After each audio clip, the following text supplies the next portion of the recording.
Break के बाद स्वागत है आपका। बात करेंगे बंगाल की, जहां पर चक्रवात दाना को लेकर बड़ी खबर सामने आ रही है। पश्चिम बंगाल के 7 जिलों में स्कूल बंद रहेंगे। पश्चिम बंगाल में 26 अक्टूबर तक के लिए स्कूल बंद रखे जाएंगे। ओडिशा में भी चक्रवात दाना को लेकर अलर्ट जारी कर दिया गया है। ओडिशा के भुवनेश्वर में राहत सामग्री पहुंचा दी गई है। चक्रवाती तूफान दाना काफी तेज रफ्तार से तट की तरफ बढ़ रहा है, जिससे ओडिशा और पश्चिम बंगाल की टेंशन बढ़ गई है। इतिहास में कई बड़े तूफानों की मार झेल चुका ओडिशा इस दाना चक्रवात से निपटने के लिए खास तैयारी में जुट गया है और तैयारियां जो है वो पहले की जा चुकी है। चक्रवात की वजह से ओडिशा और पश्चिम बंगाल के कई शहरों में भारी बारिश का मौसम विभाग ने अलर्ट जारी किया है।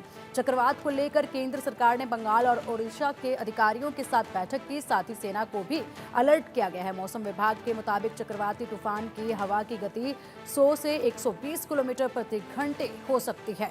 तैयारियां पहले ही की जा चुकी हैं। बंगाल की खाड़ी में बना गंभीर चक्रवाती तूफान दाना काफी तेज रफ्तार से तट की तरफ बढ़ रहा है। दाना 24 अक्टूबर की शाम से 25 अक्टूबर की सुबह तक 120 किलोमीटर प्रति घंटे की रफ्तार से ओडिशा के पूर्वी और पश्चिम बंगाल सागर द्वीप के बीच पहुंच सकता है, जिसको लेकर मौसम विभाग ने अलर्ट जारी किया है। इन दोनों राज्यों की टेंशन बढ़ गई है। भारतीय तटरक्षक बल ने मंगलवार को कहा है कि वह हाई अलर्ट पर है और उसने चक्रवाती तूफान से उत्पन्न होने वाली किसी भी आकस्मिक स्थिति से निपटने के लिए अपने जहाजों और विमानों को तैनात कर लिया है।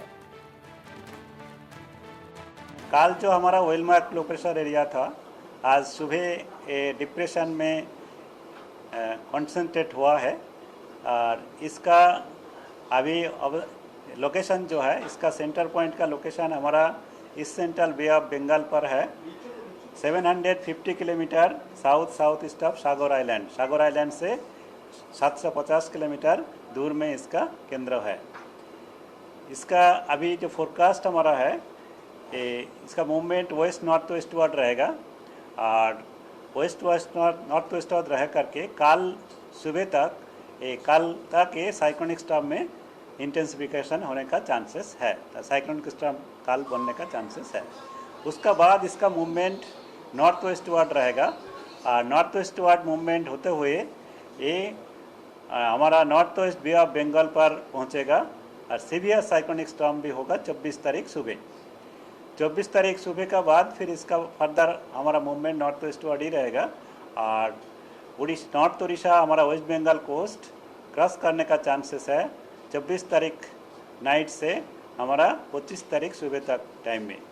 और क्रॉस जो करेगा वो एरिया लगभग हमारा पुरी और सागर द्वीप, उड़ीसा का पुरी और हमारा वेस्ट बंगाल का सागर द्वीप का बीच में कहाँ पे भी इसका लैंडफॉल होगा। मेनली नॉर्थ उड़ीसा और वेस्ट बंगाल कोस्ट। अभी हमारा जितना आगे टाइम आएगा उस और भी स्पेसिफाइड। हमारे जो उड़ीसा फायर डिपार्टमेंट के 60 के करीब टीम जाएंगे। इसके सिवा एनडीआरएफ के 20 टीम और ओड्राफ के 17 टीम जा रहे हैं। तो मैन पावर जितना चाहिए वो हमारे पास है और कल शाम तक हम कोशिश करेंगे कि जितना टीम्स हैं वो अपने जगह पहुंच जाएं, क्योंकि 24 तारीख को रात या 25 तारीख को सुबह हम लोग एंटिसिपेट कर रहे हैं कि साइक्लोन आने का। तो तब तक हम लोग तैयार रहेंगे और पहला 4 से 6 घंटा में हम लोग पूरा रास्ता खोलने का तैयारी कर रहे हैं और उसके बाद इलेक्ट्रिसिटी रिजम्पशन, मेडिकल सर्विसेज, ये सब के ऊपर काम। और चलिए अधिक अपडेट के लिए हमारे सहयोगी रैनिक दत्ता हमारे साथ जुड़ गए हैं। रैनिक, देखिए चक्रवाती तूफान दाना काफी तेजी के साथ आगे बढ़ रहा है। क्या कुछ खासी तैयारियां जो है प्रशासन द्वारा, सरकार द्वारा की गई है इस तूफान से निपटने के लिए? एकदम देखिए, चक्रवात तूफान दाना जो आज फॉर्म होने वाला है साइक्लोन में, क्योंकि कल आईएमडी की तरफ से जो कहा गया है कि एक डीप डिप्रेशन तैयार हुआ है बे ऑफ बंगाल का साउथ ईस्टर्न पार्ट में। जो डीप डिप्रेशन सागर द्वीप यानी पश्चिम बंगाल का सागर द्वीप से करीब 750 किलोमीटर और बालासोर यानी ओडिशा का बालासोर एरिया से करीब 730 किलोमीटर दूरी पर ये डीप डिप्रेशन है। वो डीप डिप्रेशन आज साइक्लोन में कन्वर्ट हो जाएगा और साइक्लोन में कन्वर्ट होने के बाद ही वो नॉर्थ वेस्ट की तरफ यानी ओडिशा की तरफ मूव करने लगेगा और पश्चिम बंगाल का सागर द्वीप और उसके साथ साथ ही ओडिशा का पुरी, ये दोनों का जो पॉइंट, ये दोनों का पॉइंट के अंदर से ही ये जो चक्रवात तूफान इसका लैंडफॉल हो सकता है। वो भी 24 तारीख देर रात को से शुरू करके 25 तारीख सुबह तक इसका जो लैंडफॉल का प्रोसेस, ये लैंडफॉल का प्रोसेस हो सकता है और इसके इफेक्ट जो है वो उड़ीसा में भी आएगा और उसके साथ साथ ही बंगाल में भी आएगा। पश्चिम बंगाल का 9 जिला को हाई अलर्ट में रखा गया है, जिसमें से सबसे ज्यादा रेड अलर्ट किया गया है पूर्व मेदिनीपुर और उसके साथ साथ ही साउथ 24 परगना। साउथ 24 परगना का सागर द्वीप, काकद्वीप, नामखाना, ये सब एरिया को हाई अलर्ट में रखा गया है। टूरिस्ट स्पॉट जो है बॉक्खाली, उसको भी हाई अलर्ट में रखा गया है। मौसनी आइलैंड, उसको भी हाई अलर्ट में रखा गया है और उसके साथ साथ ही पूर्व मेदिनीपुर का दीघा, कांथी, मंदारमनी, ये जो एरिया है, ताजपुर, तालसारी, ये जो एरिया है, इसको भी हाई अलर्ट में रखा गया है। रेड अलर्ट जारी कर दिया गया है पूर्व मेदिनीपुर, साउथ 24 परगना को और उसके साथ साथ ही और भी जो जिला इफेक्टेड हो सकता है उसमें कोलकाता, हावड़ा, हुगली, पश्चिम मेदिनीपुर, बांकुड़ा, झारग्राम भी शामिल है, क्योंकि जो चक्रवात तूफान आने वाले हैं उस चक्रवात तूफान का जो आफ्टर इफेक्ट, वो आफ्टर इफेक्ट बहुत ही भयानक हो सकता है, ऐसा आईएमडी की तरफ से कहा जा रहा है, जिसका इफेक्ट 24 तारीख से लेकर चालू होकर 26 तारीख तक, 26 तक चल सकता है। और इसी वजह से पश्चिम बंगाल सरकार की तरफ से 23 तारीख से लेकर यानी आज से लेकर 26 तारीख तक हर एक स्कूल कॉलेज को बंद करने का फैसला लिया गया है, जो भी इस 9 जिला के अंदर में आता है, यानी कोलकाता, हावड़ा, हुगली, पूर्व मेदिनीपुर, पश्चिम मेदिनीपुर, साउथ 24 परगना, नॉर्थ 24 परगना, झारग्राम, बांकुड़ा और ये सब एरिया का जो स्कूल्स है, ये स्कूल्स को बंद करने के फैसला ममता बनर्जी की तरफ से घोषणा किया गया है। और उसके साथ साथ ही जो स्टेट का डिजास्टर मैनेजमेंट टीम है, उसको भी तैनात किया गया है और जो एनडीआरएफ टीम, एसडीआरएफ टीम को भी जो कोस्टल साइड है, वो कोस्टल साइड में तैनात किया गया है।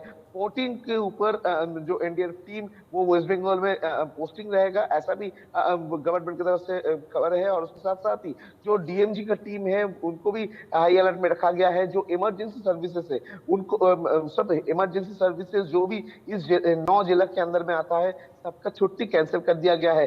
नवान्न की तरफ से एक कंट्रोल रूम चालू किया गया है, जिस कंट्रोल रूम की तरफ से हर एक जगह को मॉनिटर किया जाएगा, क्योंकि ये जो जगह पे हिट करने वाले हैं सागर द्वीप से लेकर पूरी, इसके अंदर में पश्चिम बंगाल का जो जगह आता है उसमें मैक्सिमम एरिया ही टूरिस्ट स्पॉट है और इसी वजह से टूरिस्ट को हटाना सबसे महत्वपूर्ण चैलेंज है वेस्ट बंगाल गवर्नमेंट के लिए। और इसी वजह से वेस्ट बंगाल गवर्नमेंट की तरफ से जो नोटिफिकेशन जो होटल कर्तृपक्ष है उनको दिया गया है, होटल अथॉरिटी को ऑर्डर दिया गया है कि आज से लेकर यानी 23 तारीख के बाद से कोई बुकिंग नहीं लिया जाएगा, नया जो बुकिंग है नहीं लिया जाएगा। 23 तारीख के अंदर जो भी होटल में टूरिस्ट है जो बाहर से आए हैं वो टूरिस्ट को रिटर्न करवाना पड़ेगा। बिल्कुल रैनिक, आपसे अभी सवाल पूछेंगे लेकिन उससे पहले एक और बड़ा अपडेट आ रहा है, उस पर नजर डाल लेते हैं। चक्रवात के चलते ओडिशा में स्कूल कॉलेज बंद रहेंगे। 26 अक्टूबर तक सरकारी कर्मचारियों की छुट्टी रद्द कर दी गई है।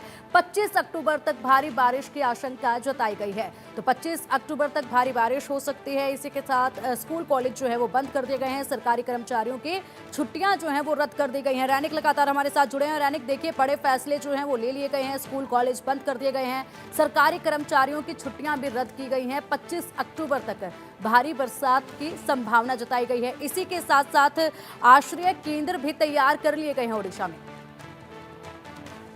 एकदम ही देखिए, उड़ीसा पश्चिम बंगाल दोनों जगह में एकदम हाई अलर्ट जारी कर दिया गया है। उड़ीसा गवर्नमेंट की तरफ से स्कूल को बंद करने का ऐलान कर दिया गया है। उसमें उधर भी 9 जिला में 14 के ऊपर एनडीआरएफ का टीम जो पोस्टिंग किया गया है और मेनली पुरी का जो टूरिस्ट स्पॉट, वो टूरिस्ट स्पॉट को टोटली क्लोज कर दिया गया है। पुरी का जो सी बीच, पूरा जो कोस्टल साइड है, उस कोस्टल साइड में पुलिस का मॉनिटरिंग चल रहा है। जो डीएमजी का टीम उनकी तरफ से मॉनिटरिंग किया जा रहा है और होटल अथॉरिटीज जो है उनके तरफ से डायरेक्टली कहा गया है कि 23 तारीख के अंदर हर एक जो टूरिस्ट है उनको पूरी छोड़ना पड़ेगा और ओडिशा छोड़ना पड़ेगा। ओडिशा का जो सेफ प्लेस उधर जाना पड़ेगा। और उसके साथ साथ ही ओडिशा में बहुत सारे कोस्टल साइड में बहुत सारे विलेजर्स रहते हैं, वो विलेजर्स और फिशरमैन, ये दोनों को हटाने का काम भी अभी ओडिशा गवर्नमेंट की तरफ से किया जा रहा है। उनको सेफ शेल्टर में लिया जा रहा है। जो साइक्लोनिक सेंटर है वो साइक्लोनिक सेंटर पे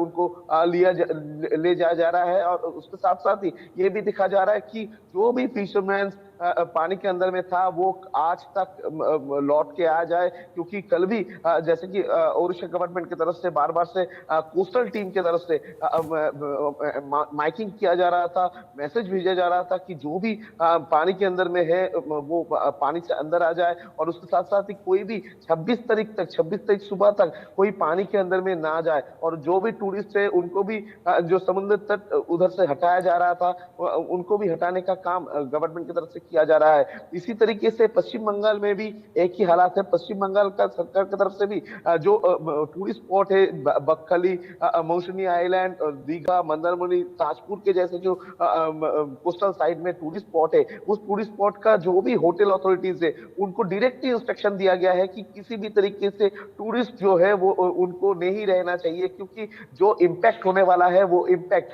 दीघा और उड़ीसा ये दोनों के बीच में इम्पैक्ट होने वाला है। जो प्रेडिक्शन अभी आईएमडी की तरफ से दिया जा रहा है उसमें दिखा जा रहा है कि बालासोर की तरफ मूव कर सकता है ये साइक्लोन दाना, और इसी वजह से ये साइक्लोन का इफेक्ट जो है बालासोर, पुरी और उसके साथ साथ ही पश्चिम बंगाल का दीघा, मंदारमनी, ताजपुर में बहुत इम्पैक्ट ले आ सकता है। और उसके साथ साथ ही सागर द्वीप, काकद्वीप के जैसे जो कोस्टल साइड है उसमें भी तेज लहरें हो सकता है और तेज हवाएं बह सकता है। जो विलेजर्स है उनके घर इफेक्टेड हो सकता है, और इसी वजह से जिसका कच्चा घर है, जिसका जिसका डेंजर जोन में जिनका घर है उनको हटाकर साइक्लोनिक जो सेंटर उसमें ले जाया जा रहा है। कल तक जो लोग नहीं जा पाए ठीक है। उनको आज ले जाया जाएगा। जो 24 तारीख को रात को 24 तारीख देर रात से लेकर 25 तारीख ठीक है। सुबह तक ये जो साइक्लोन का लैंडफॉल का जो एक संभावना वो दिखाई दे रहा है। ठीक है रैनिक, बहुत बहुत शुक्रिया आपका इन तमाम अपडेट्स के लिए।